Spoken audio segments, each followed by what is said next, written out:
એક બેને મને સલાહ આપી હમણાં, મને કે અગાબા તમે ડવ હાબુથી ના આવો. મેં કીધું કેમ બેન? કે તમે રૂપાળા થાય છો.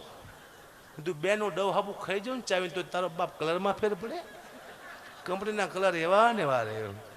આ તો અત્યારે હું એટલો હાવ લોકો બાકી હું નાનો હતો ને ઓલા 1.5 અત્યારે એટલો બાપુ ખરાબ લાગતો, ખારો ખરો મહેશ જેવો. મને જે રમાડવા લીધે પાછું મૂકવા આવતું જ નહીં. એવો ખારો ખારો તને બીક લાગે ભાઈ. હા હા, કારણ કે મારો જન્મ થયો ને તારા મારા બાપુજીને વધામણી દેવાય કે બેન આવ્યા કે ચંદુબા બાપુને વધામણી આપી કંઈક આપશે. મારા બાપુજીને કીધું કે તમારા ઘરે ચંદુબા બાપુ દીકરાનો જન્મ થયો. મારા બાપુ કે સારું કર્યું દેશમાં એક દાડિયો વધ્યો કે મને દાડિયો કીધું બાપુએ. હું એટલે મારા બાપુ હતા અદભુત. મને કોઈ હમણાં કીધું, મને કે અગુબા તમને પિતૃ નડે છે. મેં કીધું કોણ નડે છે? કોણ? એ કે તમારા બાપુ. કીધું બધું તળિયા ઝાટક કરીને તોય હજી નડે છે મને.